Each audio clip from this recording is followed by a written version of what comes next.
Uchxonaga Yunusobodda elitniy Islomobod degan elitniy mahallasi bor. Ko'chalari zo'r mana. Ko'chalari, odamlari, suv, gaz, svet, kanalizatsiya bilan qo'shni. Shu yerda yer hisobida 6 sotuv joy chiqqan. 20 ga 30 mana shu xonadon mana shu yerdan boshlanadi. Mana shundan olib ketgan mana. Bu uylar 99-98-yil qurilgan, mana shu qaltara qilib pishgan ishlarda qurilgan ekan.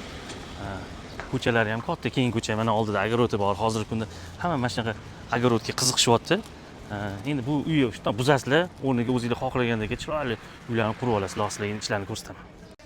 Mana shu yo'lklari ham kirilgan. Mana oldin mana shunaqa moda bo'lgan. Etigani, oshxona, o'tiradigan joy, kladovkalar qilib turib, mana hovli, to'rtburchak, razmerlari zo'r. Endi mana bu yerda bir 6 ta 7 ta xona bor.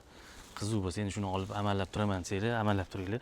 Bo'lmasa shartta buni buzib turib, o'zi uchun qilaman deganlik 6 sotuv juda chiroyli hovli chiqadi. Yoki olib turib, ani qurib sotadiganligi ham zo'r variant. 10 metr farzatga 10 ga 30 bo'lib chiroyli uchastka tushadi. Ikkita uchastkani qurasizlar. Bitta unaqa uchastkalar 320 ming, 320 atrofida, 300 gacha indamay sotasizlar, shuning ichida yuribmiz. Xo'sh, bu yerda narxini o'zi egalari 300 ming so'rashayotgan ekan, hozir endi ozgina pul zaruriyati kuchaygan ekan. Narxini 275 ming qo'yishdi. Ozgina kelishtiradigan joyligi bor, o't berishadi ozgina. Pastki nomerga aloqaga chiqinglar. Kelib, uje mana shu tezorlar, uje bu yoqqa uchastkali bo'lib qolinglar, tamom.